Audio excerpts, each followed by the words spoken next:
Shalom keluarga Saat Teduh yang senantiasa taat pada Tuhan Yesus. Tuhan memberkatimu dan seluruh isi rumah tangga Anda. Bapa dalam sorga, hamba berdoa. Engkau tahu yang dibutuhkan oleh umat-Mu. Penyediaan Tuhan itu ada dan itu disediakan di atas dasar ketaatan. Berkat itu dari Tuhan. Bagian kami adalah menuruti perintah-Mu. Kami berdoa di dalam nama Yesus, Tuhan tolong setiap keluarga Saat Teduh dalam pergumulan. Sampaikan sabda-Mu Tuhan yang membangkitkan iman. Iman yang mendatangkan mujizat Tuhan. Terima kasih Tuhan. Dalam nama Yesus sembunyikan hamba di balik salib-Mu seperti biasanya. Kami berdoa. Haleluya. Amin. Puji Tuhan. Mari kita sekarang buka firman Tuhan dan ambil catatan. Judulnya di atas ketaatan Tuhan sediakan. Cerita kuno sekali, yaitu kepercayaan Abraham diuji di Kejadian pasal 22 sambil dibuka. Coba saya katakan ini ya, sebagai rema. Ternyata rahasia berkat itu taat. Ternyata yang namanya kunci diberkati itu taat. Taat tanpa kondisi. Orang yang nurut sama Tuhan itu Tuhan bertanggung jawab. Nggak pernah Tuhan itu menyesatkan kita dan menjerumuskan. Kalau Tuhan suruh kita melakukan sesuatu itu dalam perintahnya dan itu merupakan kehendaknya, berbahagialah orang-orang yang mentaatinya. Di atas ketaatan Tuhan sediakan, mari kita baca Kejadian 22 ayat 6 sampai 14. Saya baca beberapa ayat lalu saya jelaskan. Lalu Abraham mengambil kayu untuk korban bakaran itu dan memikulkannya ke atas bahu Ishak anaknya. Sedang di tangannya dibawanya api dan pisau. Demikianlah keduanya berjalan bersama-sama. Lalu berkatalah Ishak kepada Abraham ayahnya, "Bapa," sahut Abraham, "Ya anakku." Bertanyalah ia, "Di sini sudah ada api dan kayu, tetapi di manakah anak domba untuk korban bakaran itu?" Sahut Abraham, "Allah yang akan menyediakan anak domba untuk korban bakaran baginya, anakku." Demikianlah keduanya berjalan bersama-sama. Berhenti sampai situ, saya jelaskan satu persatu. Di atas ketaatan Tuhan sediakan. Jadi jangan kita semerta-merta minta berkat dari Tuhan, bless me, bless me. Saya ngerti, berkat Tuhan itu anugerah diberikan cuma-cuma, saya tahu. Apalagi keselamatan ya kan. Tapi Tuhan itu memberi ruang untuk kita berpartisipasi. Dan Tuhan tidak akan memberkati orang fasik yang pasti. Dan berkat tidak melulu materi ya, jadi jangan sampai kita menyombongkan berkat material kita, itu tidak tentu perkenanan Allah. Itu bisa juga jadi kutuk pada akhirnya atas hidup keluarga kita. Berkat Tuhan itu yang menjadikan seseorang berhasil, termasuk menjadikannya kaya. Susah payah tidak menambahinya, artinya Tuhan itu nggak pakai embel-embel seperti pesugihan, lalu ada tumbalnya. Ini bukan hanya bicara tentang rezeki, tapi persediaan Tuhan dalam segala sesuatu. Setiap faktor dan sektor hidupmu. Kita lihat sekarang ada dua tokoh yang saya ingin kita perhatikan. Yang satu adalah seorang ayah, satunya anaknya. Tiada lain Abraham dan Ishak. Mari kita baca lagi ayat 6. Lalu Abraham mengambil kayu untuk korban bakaran itu. Karena Tuhan suruh. Konteksnya begini. Tuhan suruh dia dan Tuhan sudah beritahu persembahkan anak tunggalmu. Jadi Abraham sudah tahu bahwa ini berujung death atau kematian putranya yang dia sayangi dan dia sudah menunggu-nunggu menanti-nanti 100 tahun lebih. Lalu Abraham mengambil kayu untuk korban bakaran itu dan memikulkannya ke atas bahu Ishak anaknya. Jadi dia bukan lagi bocah atau bocah kecil. Fakta dia memikul kayu bakar, itu berat sekali ya kayu bakar. Berarti anak ini bukan lagi balita dan bukan lagi elementary, dia bukan lagi anak sekolah dasar. Dia minimal remaja. Berarti dia Ishak itu sudah berada di usia pilihan bebas atau free will choice. Tidak seperti anak kecil kan nggak punya pilihan. Apalagi kalau bayi. Papa ke kanan, dia ke kanan. Papa ke kiri, dia ke kiri. Tapi anak kalau sudah beranjak dewasa, mulai akil balik. Kalau dia sudah jadi teenager, dia sudah punya kehendak. Dia punya kemauan. Kadang-kadang juga papa mamanya mau ajak, dia ada acara sama teman.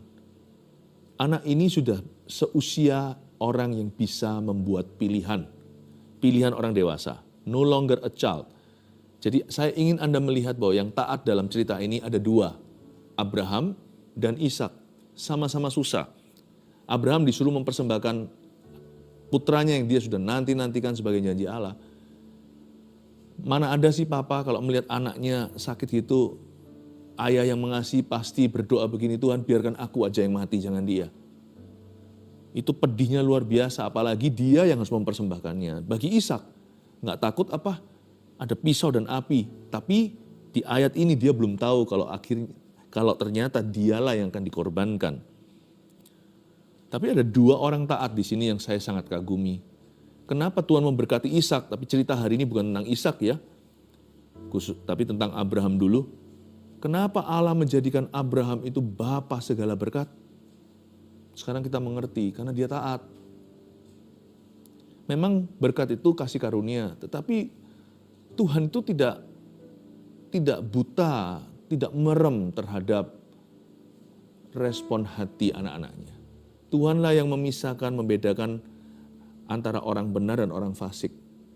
Dari mana perbedaannya? Dari respon hati mereka, taat atau tidak taat kepadanya.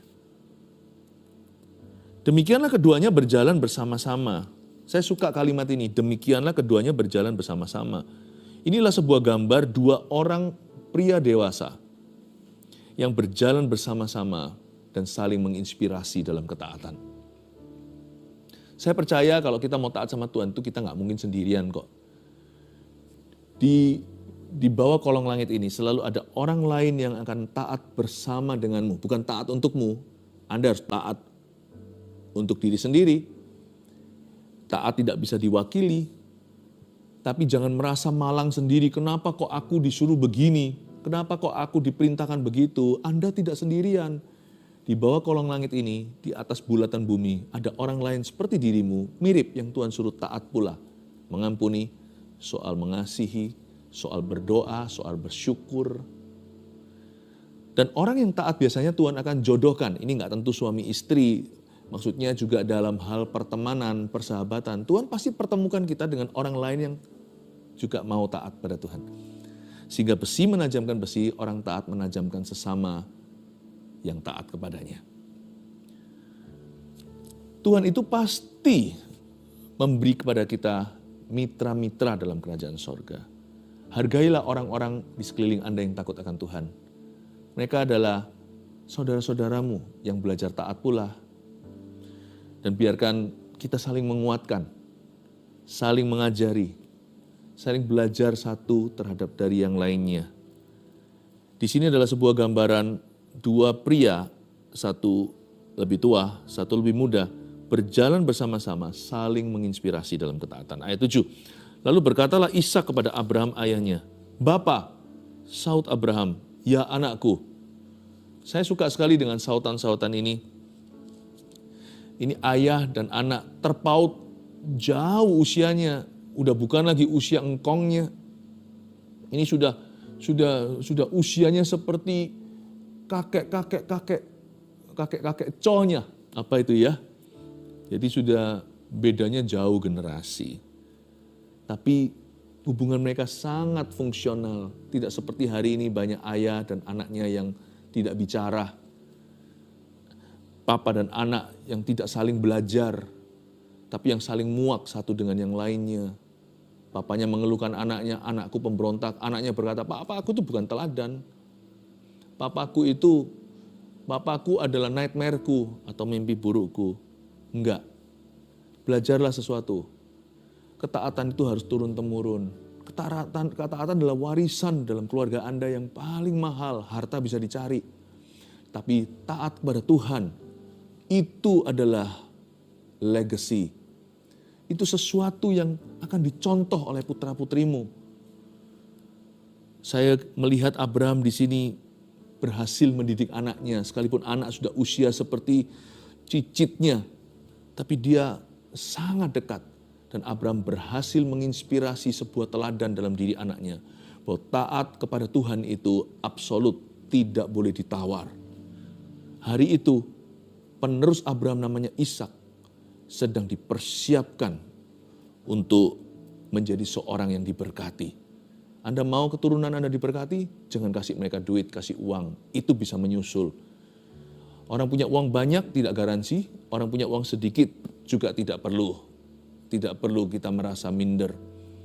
Sebab yang membuat keturunan kita diberkati adalah roh takut akan Tuhan alias taat. Abraham berhasil mendidik anaknya dalam hal ini dan anaknya berhasil untuk meniru bapaknya. Bertanyalah ia, di sini sudah ada api dan kayu, tapi di manakah anak domba untuk korban bakaran itu?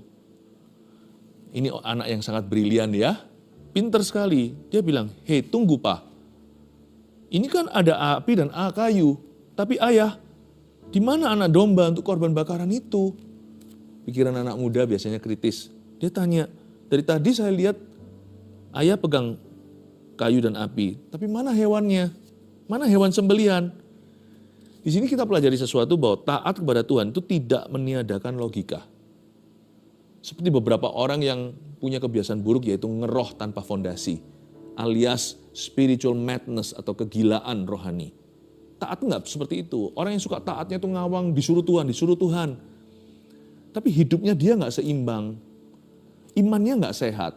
Bahkan hubungan dengan orang aja enggak keruan. Ya kita perlu nguji segala sesuatu. Tapi sekalipun semua sudah masuk akal, hidup orang itu sudah pada tempatnya. Ketika Tuhan suruh kita sesuatu atau melakukan sesuatu yang baru atau yang belum pernah kita lakukan atau yang kita anggap itu bukan dalam kesanggupan kita sebagai manusia. Tuhan tidak suruh kita menanggalkan logika, tapi Tuhan suruh kita pakai logikanya. Pembaharuan akal budi. Tuhan suruh kita untuk melihat realita yang jauh lebih tinggi.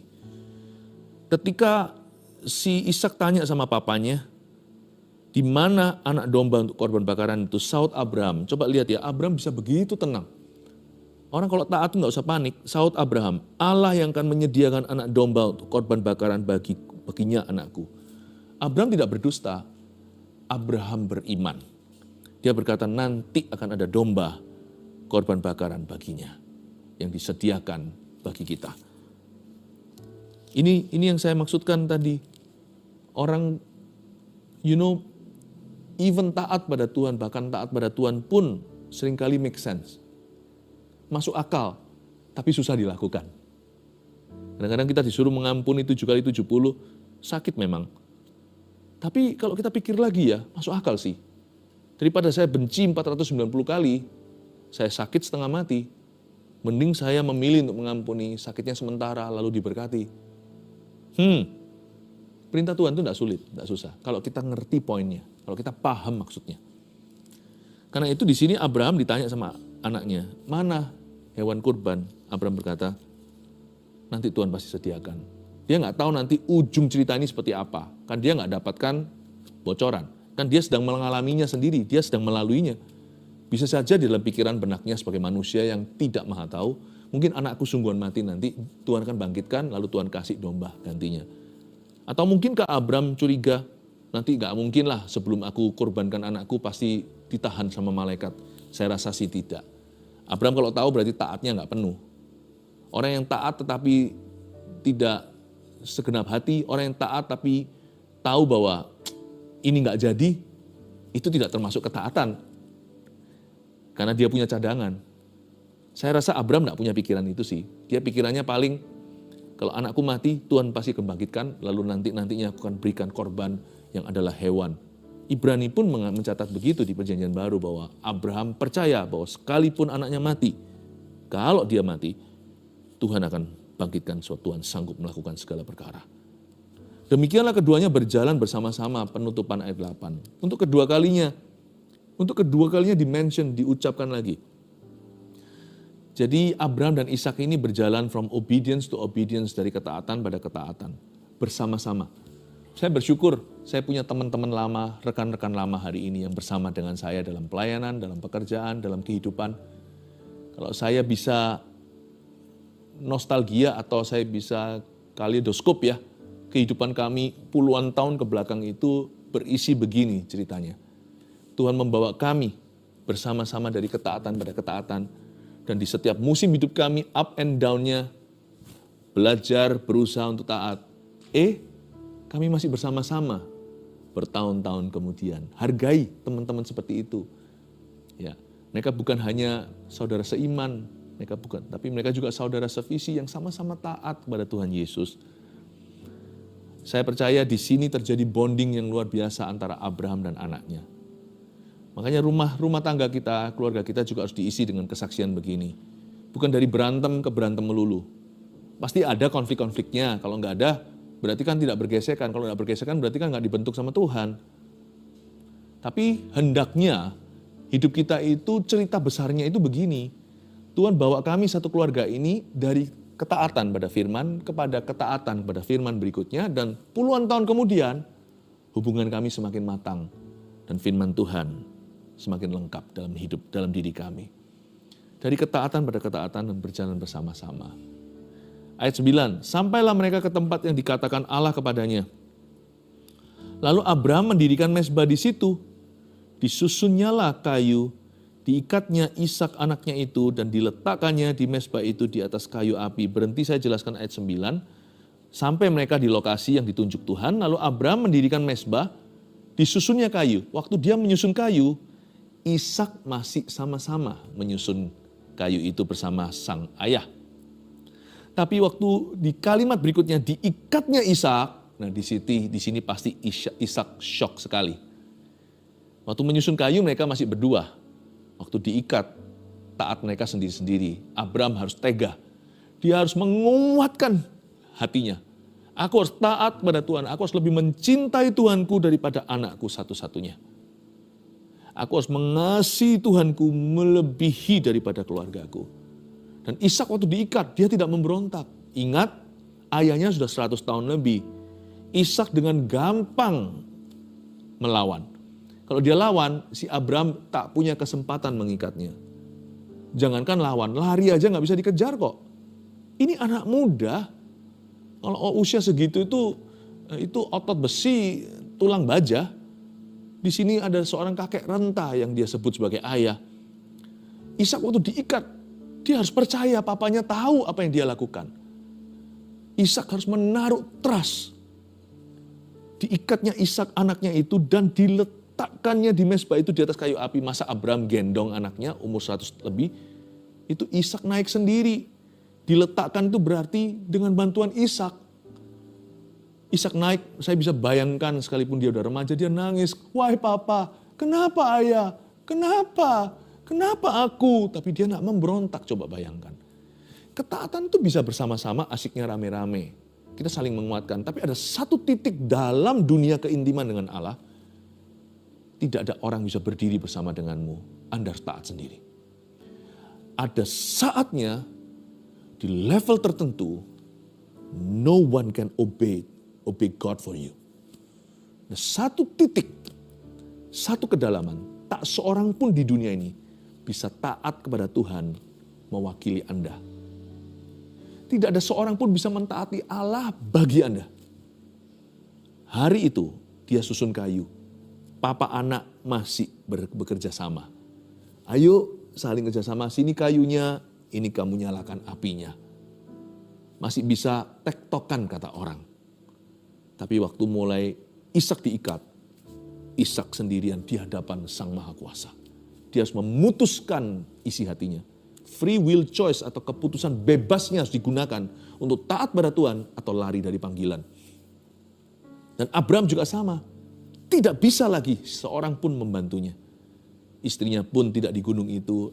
Anaknya yang harus dia korbankan dan harus dari tangannya sendiri. Dan dia harus menguatkan seluruh kekuatannya yang sisa di tubuh yang sudah renta tua. Dan di sini tak seorang pun di bumi ini bisa menolongnya. Saya ingin Anda mengerti bahwa taat itu tidak hanya Tuhan suruh saya lakukan A. Taat itu harus dengan pengabdian, segenap hati, harus trust, harus percaya sama Tuhan. Sesudah itu Abraham mengulurkan tangannya lalu mengambil pisau untuk menyembelih anaknya, tetapi berserulah malaikat Tuhan dari langit kepadanya, Abraham, Abraham, sautnya, ya Tuhan. Saya merinding loh baca ayat 10 dan 11. Waktu Abraham mulai beraksi, dia nggak hanya lip service atau janji-janji, Seperti banyak di antara kita sering janji palsu sama Tuhan, buat komitmen, lalu nggak jadi, lalu kita menyesali. Waktu dia mulai melakukan firman itu, malaikat Tuhan tiba-tiba berseru dari langit, memanggil namanya, Abraham, Abraham. Ingat ya, waktu kita punya kebutuhan, kita doa, kita yang teriak-teriak sama Tuhan. Tapi waktu kita taat kepada perintahnya, Tuhan yang teriak nama kita. Tuhan yang berseru dari sorga kepada kita dan tentang kita. Itulah sebabnya orang yang sungguh-sungguh dekat dan taat tidak akan mempromosikan dirinya. Sebab Tuhan yang akan berseru dari sorga, menyebut namanya sehingga terdengar oleh orang lain. Bukan hanya berseru kepadanya, tapi juga berseru tentangnya. Bukan keseruan Tuhan dicatat di kitab Kejadian yang hari ini kita baca. Dan waktu kita membacanya kita tahu bahwa Allah berkenan kepada Abraham. Abraham, Abraham. Biar Tuhan yang akan speak highly of you. Biar orang melihat bahwa urapan Tuhan nyata, bukan sesuatu yang dibuat. Bukan sesuatu yang dibuat-buat. Buah itu gak bisa dipalsu. Penyertaan Tuhan apalagi perkenanan, itu gak bisa ditiru. Metode bisa ditiru. Perkenanan mana bisa dikopi. Tetapi berserulah malaikat Tuhan dari langit kepadanya. Abraham, Abraham. Kalau kita taat, Tuhan yang berseru kepada kita. Merinding saya.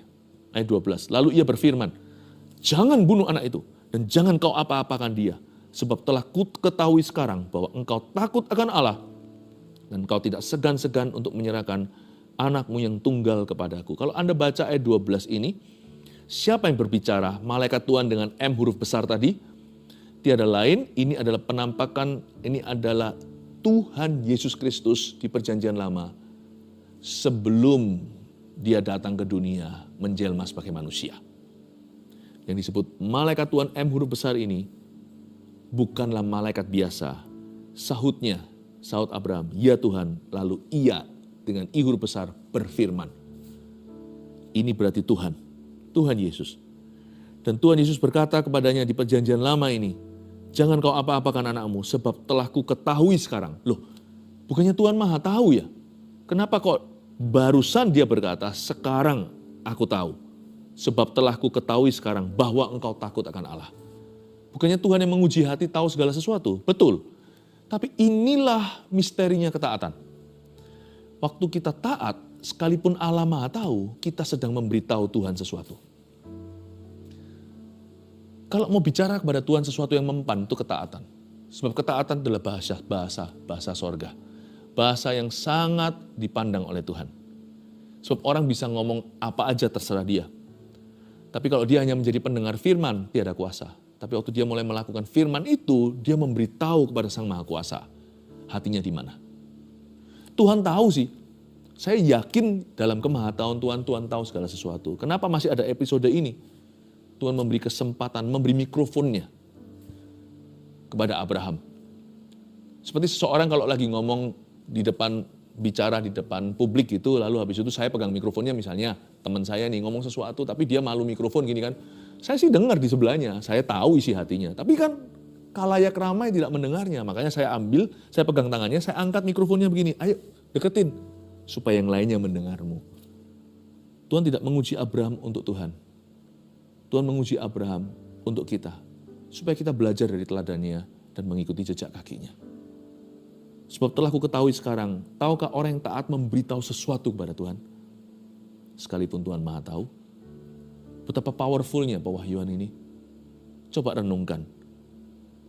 Seringkali kita akan ngomong, Tuhan nanti aku begini, begini. Berapa banyak orang berjanji begini, nanti kalau aku begini, aku akan melayanimu. Kalau aku begitu, aku nanti akan mulai terlibat dan mendukung misimu.